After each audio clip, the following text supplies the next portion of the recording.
नमस्कार, आपका स्वागत है हमारे YouTube चैनल बायो गुरु पर। आज का हमारा टॉपिक है ट्रांसजेनिक प्लांट्स यानी ट्रांसजेनिक पादप। इसे पारजीनी पादप भी कहते हैं और साथ ही इसे जीएमपी भी कहते हैं। जीएमपी मतलब आनुवांशिक निर्देशित पौधे। तो स्टार्टिंग से समझे तो जैसे कुछ प्लांट्स थे, जैसे हमने एग्जाम्पल ले लिया तंबाकू का। तंबाकू में नुकसान होने लग गया। एक परजीवी होता है नेमेटोड, इसका नाम है एमआई। एमआई की फुल फॉर्म होती है मिलोडीजीन इकोनिगेटा। तो ये क्या करता था, जो ये परजीवी है ये इस प्लांट में इन्फेक्शन फैलाता था, उसे बीमार करता था, इन्फेक्ट करता था। अब इस इन्फेक्शन को रोकने के लिए एक नई तकनीक लाई गई, नई तकनीक जिसे कहते हैं हम ट्रांसजेनिक पादप का निर्माण होने लगा। देखिए जैसे कोई प्लांट है, मान लीजिए ये प्लांट है, इसमें क्या कर रहा है, ये जो नेमेटोड है यानी ये परजीवी है, इस तंबाकू के प्लांट में, ये तंबाकू का प्लांट है, इस प्लांट में इन्फेक्शन कर रहा है। और अब हम कुछ ऐसा करेंगे, कुछ ऐसा मतलब इसके जीन में हम परिवर्तन ले आएंगे, जीनों को बदल देंगे। जीन में परिवर्तन लाएंगे तो कुछ हमें ये प्लांट इस तरीके का मिलेगा। जो ये प्लांट है ये है जीएमपी यानी कि ट्रांसजेनिक प्लांट। क्योंकि हमने क्या किया, पौधे के जीनों में परिवर्तन कर दिया। जीन क्या होते हैं, जैसे कि इस प्लांट की कोई सेल है, ये प्लांट की सेल है, प्लांट सेल है, और इसमें यहां है जीनोम्स। जीनोम मतलब देखिए न्यूक्लियस होता है यानी कि केंद्रक में होता है डीएनए, राइट। ये डीएनए है, ये इसके खंड होते हैं, इन खंडों को जीन कहते हैं। और जो एक जीन है वो एक लक्षण को नियंत्रित करता है। एक लक्षण को नियंत्रित करता है मतलब जैसे हमारे बालों का कलर, हमारे बोलने का ढंग, हमारी आवाज, हमारा रंग, ये सब इन जीन्स पर डिपेंड करता है। डीएनए के जैसे यहां पे डीएनए बना हुआ है,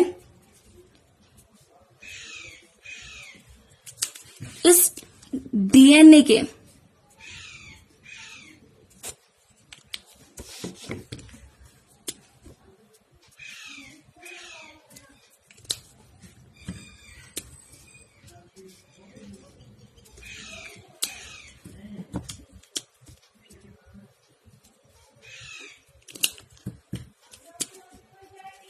ये डीएनए है और उसके खंड है, उन्हें हम कहेंगे जीन।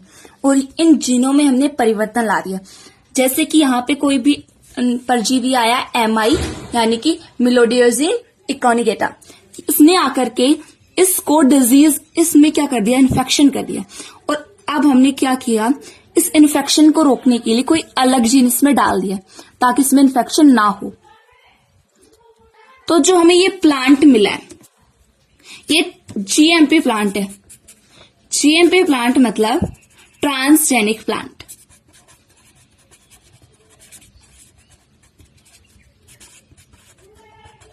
ट्रांसजेनिक पादप। अब देखिए आपको लग रहा होगा कि सीधे से हमने जीन में परिवर्तन ला दिया। अब हमने कैसे इस जीन में परिवर्तन लाया, इसे हम विस्तार से पढ़ेंगे। सबसे पहले तो जो ये एमआई है ये किस तरीके से बीमारी फैलाता है। देखिए एमआई यानी कि मिलोडियोजिन इकोनिगेटा, ये एमआई क्या है, कोई परजीवी ले लेते हैं यहाँ नेमेटोड।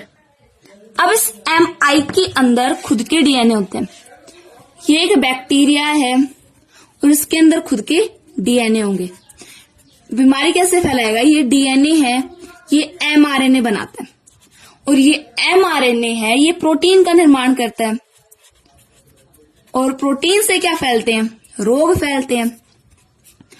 यदि अब हम इस प्रोटीन को बनने से रोक लें तो यहाँ पे ये रोग नहीं फैलाएगा। तो हमें क्या करना है, इस एमआरएनए के आगे की प्रोसेस नहीं करवानी है। यहाँ इस MI का RNA है, ये एक सिंगल स्ट्रैंड है। मतलब सिंगल स्ट्रैंड मतलब कि इसकी एक ही लड़ी है, दूसरी हमें अगर जो एक लड़ी होती है तो इसका सिंगल स्ट्रैंड है, ये ही प्रोटीन बनाता है। अगर ये डबल स्ट्रैंड हो यानी इसमें दो इस प्रकार से हो तो ये प्रोटीन का निर्माण नहीं करेगा। तो हमें क्या करना है, इसको डबल करना है, डबल स्ट्रैंड बनाना है इसे, इस सिंगल स्ट्रैंड को डबल स्ट्रैंड। तो हमें क्या चाहिए, इसके अपोजिट सीक्वेंस वाला। आपको पता है यहाँ पे सीक्वेंसेस होते हैं AGTC ऐसे, तो हमें क्या करना है, इसका अपोजिट सीक्वेंस वाला RNA लेना है। लैब में बनाएंगे हम इसका अपोजिट सीक्वेंस वाला RNA।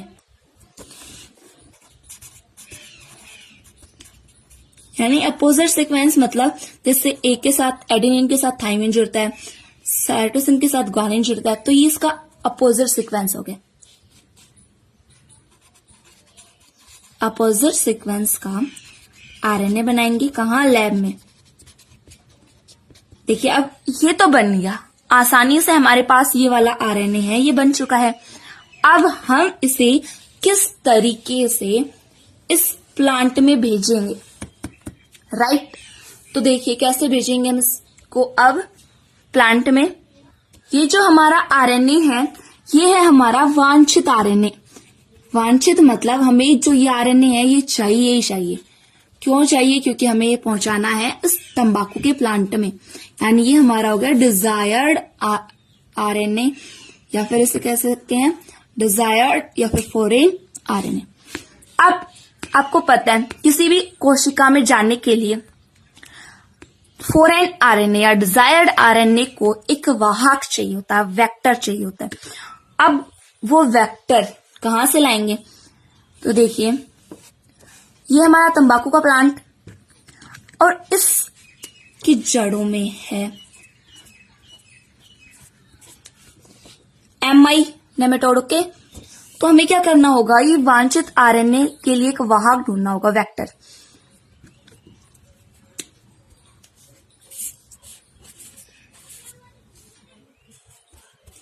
तो हमने क्या किया, एक एग्रोबैक्टीरियम ट्यूमेफेशियंस AT, ये हमारे पास AT एग्रोबैक्टीरियम ट्यूमेफेशियंस। आपको पता है मैंने बताया था पिछले लेक्चर में कि किस तरीके से एग्रोबैक्टीरियम ट्यूमेफेशियंस क्राउन गॉल डिजीज करता है, यानी कि ट्यूमर बनाता है। तो ये बनेगा हमारा वाहक। वाहक का मतलब क्या होता है, वांछित DNA को किसी भी, जहां हमारा लक्ष्य है, जिस सेल में हमें ले जाना है वहां तक ले जाएगा ये हमारा वाहक, यानी एग्रोबैक्टीरियम ट्यूमेफेशियंस। आपको पता है कि एग्रोबैक्टीरियम ट्यूमेफेशियंस में क्या होता है, यहाँ इसका खुद का क्रोमोसोम पड़ा रहता है और इधर रहता है इसका प्लाज्मिड। प्लाज्मिड इसे कहते हैं हम TI प्लाज्मिड। TI प्लाज्मिड क्यों, आपको पता है कि कौन सा रोग बनाता है, क्राउन गॉल, यानी कि ये ट्यूमर बनाता है। ट्यूमर यानी गांठ का निर्माण करता है, इस कारण से हम कहते हैं ट्यूमर इंड्यूसिंग प्लाज्मिड। अब हमने देखा था कि जो ट्यूमर इंड्यूसिंग प्लाज्मिड था, वो कुछ इस प्रकार का था और इसके इस पार्ट से लेकर के इस पार्ट तक TDNA मान लेते हैं यहाँ पे। ये TDNA क्या कर रहा था, ट्यूमर को रोक कर रहा था। ओके, तो हमने क्या किया, इस TDNA को हटा दिया, यहां से इतने से पार्ट को हमने कट कर दिया है। और कट करने के बाद हम किससे कट करेंगे, आपको पता ही कट होता है REE से, दूसरे पेन से। ये कट होगा REE, रेस्ट्रिक्शन एंडोन्यूक्लियस एंजाइम, जो एक प्रकार की मोलिकुलर कैंची है, यानी कि प्रतिबंध एंडोन्यूक्लियस एंजाइम या फिर क्रियाधार कहते हैं, जो एक प्रकार की आणविक कैंची है, मोलिकुलर सीजर है। अब हमने इसका ये वाला पार्ट काट दिया, तो हमारे पास कुछ इस प्रकार का आएगा ये प्लाज्मिड। और अब इस प्लाज्मिड पर जो हमारा वाहक का काम करेगा, इस प्लाज्मिड पर हम हमारा वांछित आरएनए लगा देंगे। जैसे वांछित आरएनए रेड कलर का ले लेते हैं,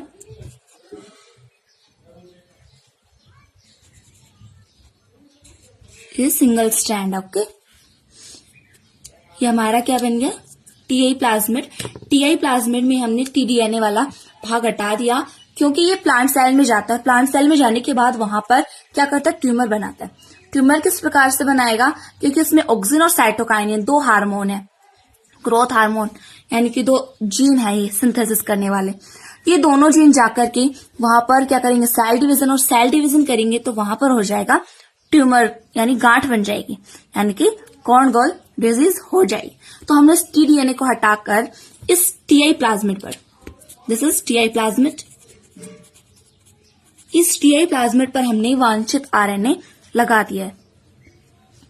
और अब ये कहाँ है, बैक्टीरियल सेल में।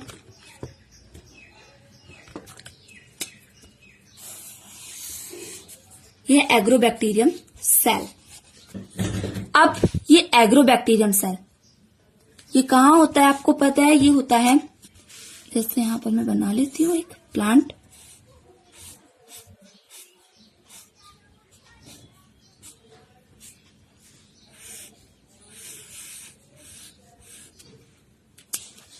ये कोई प्लांट है,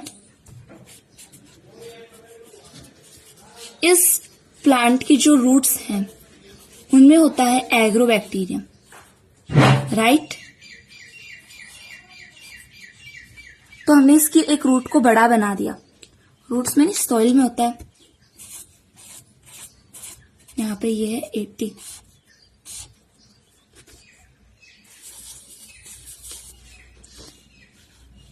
ये इसका क्रोमोसोम है और ये इसका टीआई प्लाज्मिड है। और यहाँ सॉइल में क्या है, एग्रोबैक्टीरियम। अब साथ ही इसमें एमआई नेमेटोड भी है, जो कि तंबाकू में रोक कर रहा था। अब ये वाला तो सबसे पहले क्या करेगा, जो एमआई है ये अपना एमआरएनए इसमें, डीएनए इसमें डालेगा तो एमआरएनए बन जाएगा। जो ये ब्राउन कलर का है ये रोक करने वाला आरएनए है। और अब हम क्या करेंगे, इस एग्रोबैक्टीरियम जो सेल है ये आकर के इसका टीआई प्लाज्मिड का ये वाला भाग टूट करके जाएगा इसमें, जो एक प्रकार का आरएनए है। दोनों आरएनए, अब जो ये दोनों आरएनए मिल चुके हैं तो आपस में ये कर जाएंगे एक दूसरे से, दोनों सिंगल आरएनए। तो दोनों सिंगल आरएनए क्या करेंगे, आपस में डबल हो जाएंगे। अगर ये सिंगल रहेंगे तो प्रोटीन का निर्माण करेंगे। अगर हमें इसे प्रोटीन का निर्माण नहीं करवाना है, डिजीज नहीं करवानी है, तो ये एक दूसरे से बन जाएंगे, एक दूसरे जुड़ जाएंगे, तो बन गया ये डबल स्ट्रैंड आरएनए। और आपको पता है डबल स्ट्रैंड आरएनए है ये कभी भी प्रोटीन नहीं बनाता, राइट। ये थी सिंपल सी बात, एक बार फिर से देख लीजिए, शॉर्ट में ही समझाऊंगी। ट्रांसजेनिक प्लांट्स, जैसे यहाँ पे तंबाकू का पौधा है, तंबाकू के पौधे में हमने कुछ जीनों में परिवर्तन ला दिया तो हमारे पास आ गया ट्रांसजेनिक प्लांट यानी जीएमपी। अब हम किस प्रकार से इसमें क्या लेके आए, चेंजेस। इसका जो जीन है इस तंबाकू का, दूसरे पेन से लेती हूँ, इसकी हमने एक सेल ली और इस सेल के जो डीएनए है उसके खंड होते हैं ना, जीन कहते हैं। एक जीन एक लक्षण को नियंत्रित करता है। अब हमने क्या किया,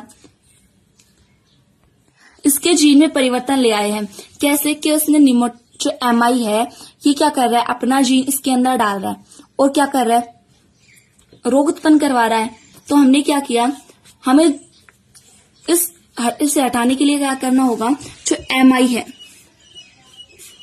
इस एमआई की बैक्टीरिया सेल है और इसके डीएनए से क्या बनता है, एमआरएनए, और एमआरएनए से बनता है प्रोटीन। और प्रोटीन ही क्या करता है, रोग। यदि हम इस प्रोटीन को बनने से रोक ले, मतलब mRNA के आगे की प्रोसेस रोक दे, तो यहाँ पर ये रोग नहीं होगा, राइट। तो जैसे ये mRNA, आपको पता है कि सिंगल mRNA होता है, जैसे एक स्ट्रैंड है इसका, सिंगल स्ट्रैंड, एक लड़ी है, तो ये प्रोटीन बनाएगी। अगर ये 2 लेयर में हो, इस तरीके से डबल स्ट्रैंड में हो, तो ये क्या नहीं बनाएगा, प्रोटीन नहीं बनाएगा। अब हमें क्या करना है कि इसके अपोजिट सीक्वेंस वाला, जैसे ये mRNA है, इस पर इस तरीके का कोई क्रम में जुड़ा हुआ है, इसके अपोजिट सीक्वेंस वाला RNA हमने लैब में बनाया, जो हमें चाहिए होगा, इसलिए हमने इसे वांछित RNA, डिजायर्ड RNA कहा है। अब इस डिजायर्ड RNA को ले जाने के लिए हमें किसकी जरूरत होगी, वाहक की। वाहक का मतलब वेक्टर, वेक्टर यानी कि इस वांछित RNA को किसी भी इसके जो लक्ष्य कोशिका है वहां तक पहुंचाने के लिए वाहक की जरूरत होगी। वाहक इसका टीआई प्लाज्मिड। टीआई प्लाज्मिड कहाँ मिलता है हमें, एग्रोबैक्टीरियम ट्यूमेफिशियंस में। हमने एग्रोबैक्टीरियम ट्यूमेफिशियंस का जो टीआई प्लाज्मिड है उसका टीडीएनए जो रोग करता है, कौन सा रोग करता है, ट्यूमर वाला, गांठ का रोग करता है, उसे यहां से हटा दिया और हमारा वांछित आरएनए यहां पर जोड़ दिया है। इस तरीके से ये जुड़ गया हमारा वांछित आरएनए, यहां पर रेड कलर का वांछित आरएनए है और ये प्लाज्मिड है। अब प्लांट में जैसे ये जो कलर है ये है एमआई का और ये एटी है रेड कलर की, तो ये एमआई नेमेटोड है, ये अपना आरएनए रूट में एंटर करवाएगी और ये एग्रो बैक्टीरियम ट्यूमेफिशियंस अपना आरएनए इसमें एंटर करवाएगा। तो दोनों अपना आरएनए एंटर करवाएंगे जो कि दोनों सिंगल स्ट्रैंड में है, तो दोनों क्या करेंगे, प्रोटीन बनाने लगेंगे। लेकिन यहां ऐसा नहीं होगा क्योंकि जो दोनों सिंगल है तो आपस में जुड़ जाएंगे और डबल स्ट्रैंड का इन्होंने बना लिया। आपको पता है डबल स्ट्रैंड आरएनए है, ये प्रोटीन का निर्माण नहीं करता। तो इस प्रकार से हमारे पास ये आ गया एक ट्रांसजेनिक प्लांट। दूसरे पेन से लिखती हूं।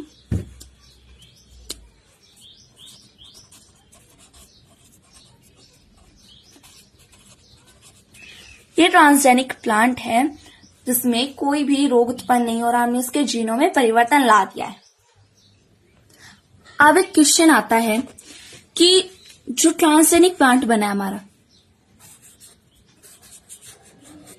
अगर ये सीड जर्मिनेशन करे, यहां लिख देती हूं,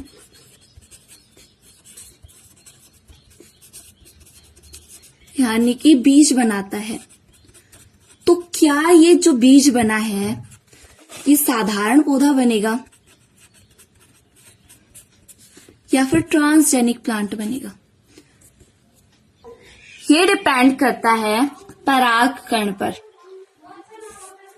कि ये प्लांट कैसा बनेगा, ये करता है परागण पर। अगर परागण ट्रांसजेनिक प्लांट से हुआ है, देखना जरा, दो कंडीशंस आती हैं इसकी। फर्स्ट आती है कि यदि परागण है ये किससे हुआ हो, ट्रांसजेनिक प्लांट से यानी जीएमपी से हुआ हो, तो जो बीज बनेंगे, सीड्स बनेंगे, सीड जर्मिनेट होंगे, वो होंगे transgenic plant.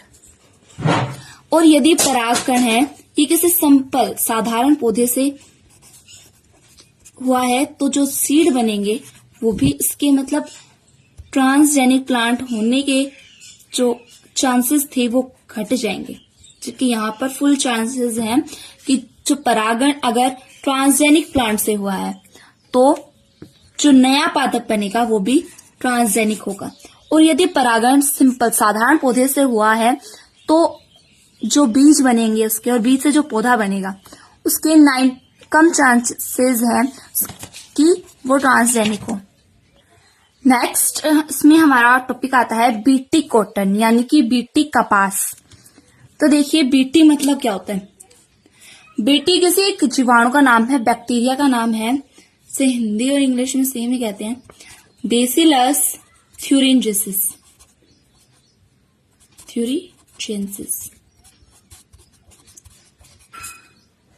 Bacillus thuringiensis.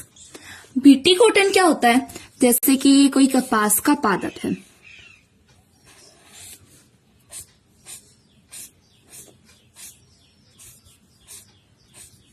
Right. आपको पता है कि कपास के पादप पे कॉटन जो खुलती है उस प्रकार से ये छोटे छोटे गोल टाइप के लगे होते हैं, यहां से कपास निकलती है।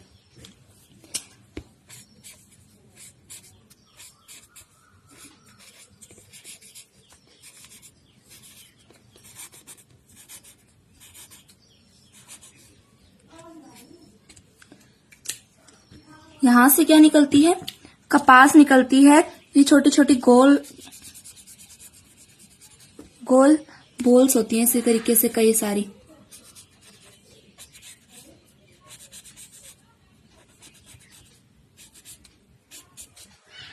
अब यहां पे कोई इंसेक्ट आए, जैसे मान लीजिए कोई कीट आए उड़ता हुआ और ये इस पर आके बैठ जाता है, तो इसमें हो जाता है ये इसे छेद कर देता है, मतलब इसे काट लेता है और इसे नुकसान पहुंचाता है।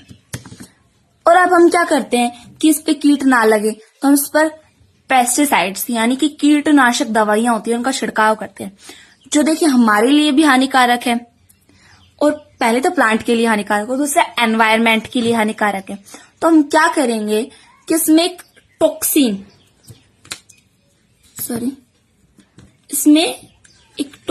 नामक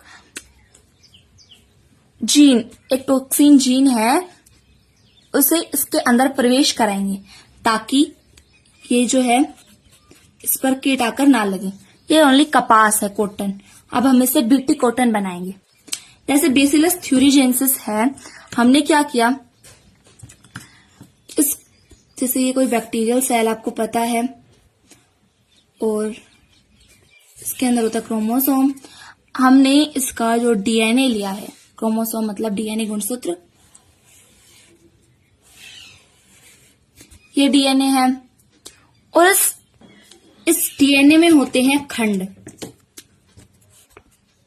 और उन्हें हम कहते हैं जीन।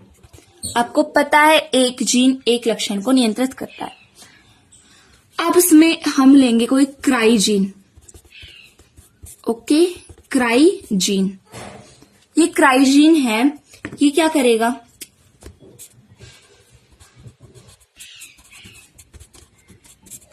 अब इस क्राइजीन को हमने अलग कर लिया। सबसे पहले हमने इसकी पहचान की और फिर इस क्राइजीन जो क्या करता है, जिसका काम है टॉक्सिन बनाना। टॉक्सिन मतलब क्या होता है, विष। ये कुछ हार्मफुल केमिकल्स होते हैं। सबसे पहले हमने इस जीन की पहचान की कि कौन सा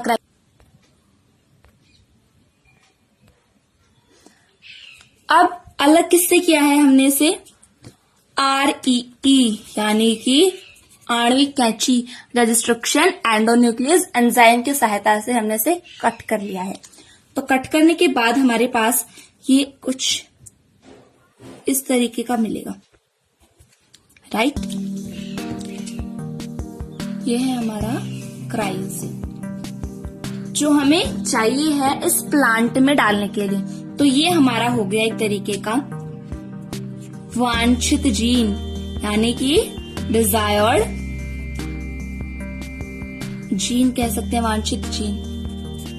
और अब हमें क्या करना होगा, इस वांछित जीन को अपनी लक्ष्य कोशिकाओं में पहुंचाने के लिए किसी वाहक की जरूरत होगी। यहाँ पे वाहक है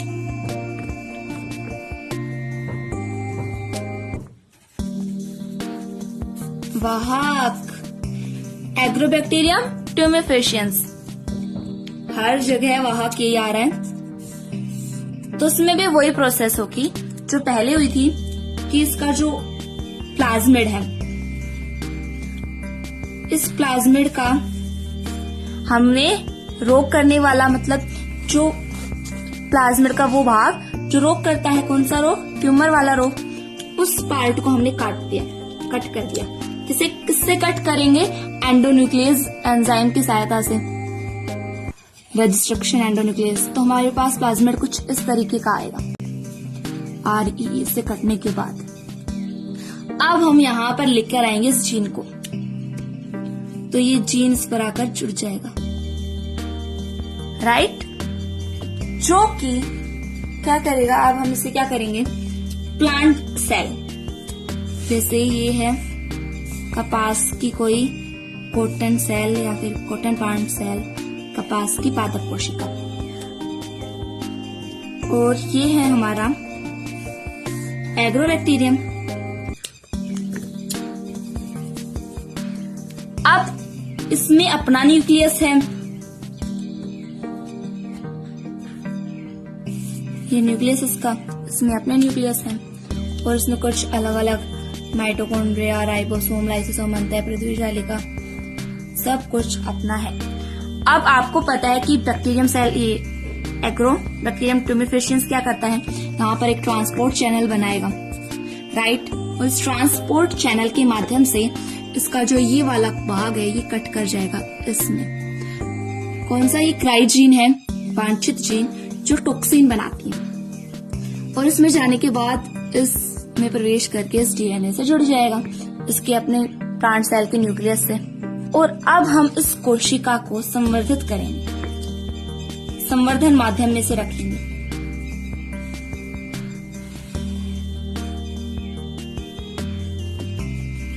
कोर्क लगा दिया हमने, और अब हम इसे संवर्धन माध्यम में रखेंगे, राइट। संवर्धन माध्यम में मतलब, संवर्धन माध्यम क्या होता है आपको पता है, जिसमें पोषक तत्व होंगे, और इस संवर्धन माध्यम में ऑक्सीजन, सबसे पहले यहां से देखिए, संवर्धित किया, संवर्धित करेंगे तो संवर्धन माध्यम में ऑक्सीजन हार्मोन होगा, साइटोकाइनिन होगा, तो इससे सबसे पहले कुछ क्या बनेंगी, रूट्स बने, सॉरी तना बनेगा, तने से रूट्स, तने के बाद रूट्स बनेंगी, और फिर एक प्लांट बन जाएगा, कह सकते हैं कैलस का निर्माण हो जाएगा। कैसा बनेगा प्लांट,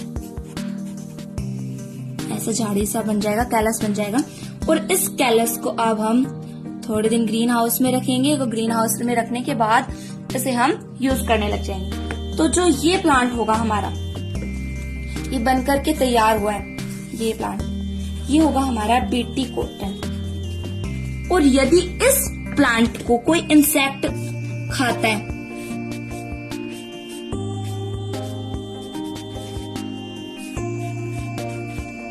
ये हमारा बीटी कॉटन वाला प्लांट है,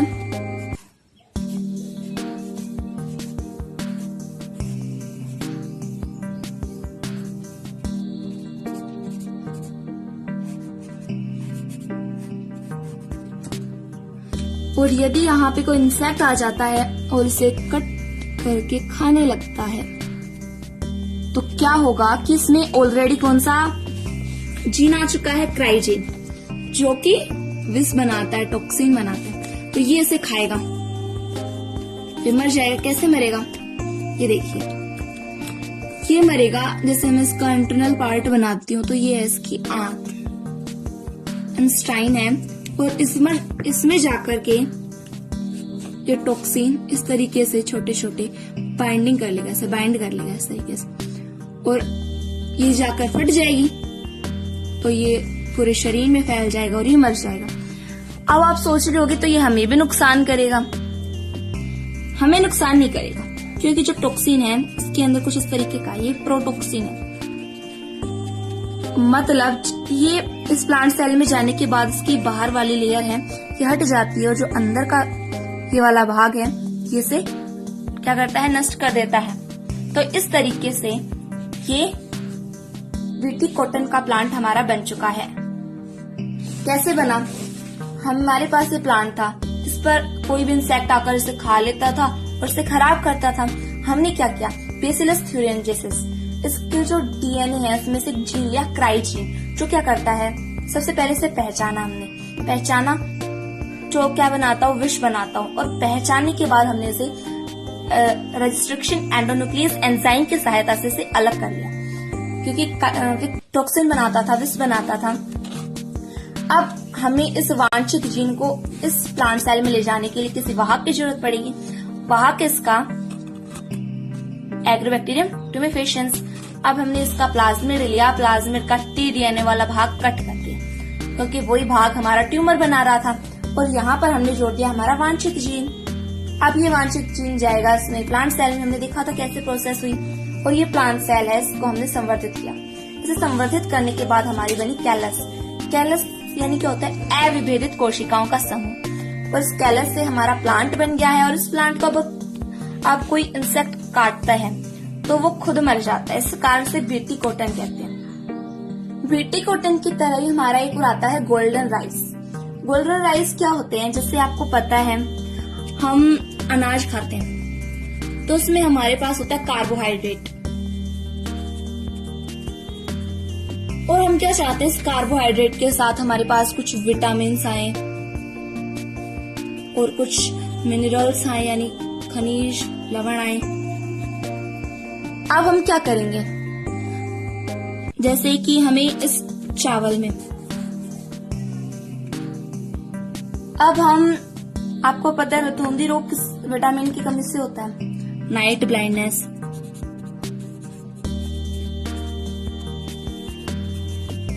यानी रतौंधी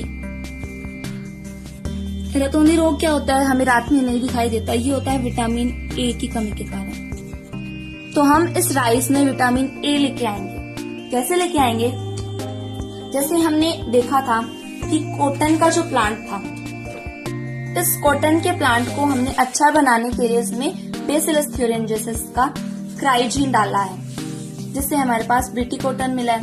इसी तरीके से हम इस राइस में एक प्लांट है डैफोडिल, उसका क्या डालेंगे? जीन, जिससे हमारे पास विटामिन ए बनने लग जाएगा। तो देखिए, जैसे ये है हमारा प्लांट, राइट, और अब इस प्लांट की हमने सेल ली है और इसमें से हमने एक जीन ले लिया, राइट। अब ये जो जीन है ये है बीटा कैरोटीन जीन, जो कि विटामिन ए बनाता है। अब हमें इस जीन के, ये हमारा वांछित जीन हो गया, क्योंकि हमें चावल के पौधे में बीटा कैरोटीन जीन डालना है ताकि वो विटामिन ए से भरपूर हो। तो इसी तरीके से हम बना लेते हैं यहाँ पर चावल का पौधा। अब वांछित जीन को इस लक्ष्य पादप तक, यानी इसकी लक्ष्य कोशिका तक जाने के लिए हमें चाहिए होगा वाहक। तो यहाँ पर भी हमारा वाहक होगा एग्रोबैक्टीरियम ट्यूमेफिशियंस। तो इसके अंदर हमने इसका प्रवेश करा दिया और ये जाकर इसके साथ मिल जाएगा। तो इसके सेल के साथ इसी तरीके से हमने जो एटी है इसकी सेल, प्लांट सेल है ये। प्लांट सेल हमेशा दो लेयर की बनी होती है, एक होती है इसकी प्लाज्मा झिल्ली और दूसरी होती है कोशिका झिल्ली। जबकि जो हमारी कोशिकाएं होती है वो ओनली प्लाज्मा भित्ति से बनी होती है। तो अब इसका जो प्लाज्मिड है, प्लाज्मिड का ये बीटा कैरोटीन वाला जीन, ये चला जाएगा इस सेल के अंदर, राइट। और इसे हम संवर्धित करेंगे तो हमारे पास एक नया प्लांट, एक नया पौधा बनके तैयार हो जाएगा। और ये हो गए, इससे जो राइस मिलेंगे वो होंगे गोल्डन राइस, जो कि विटामिन ए से भरपूर होंगे।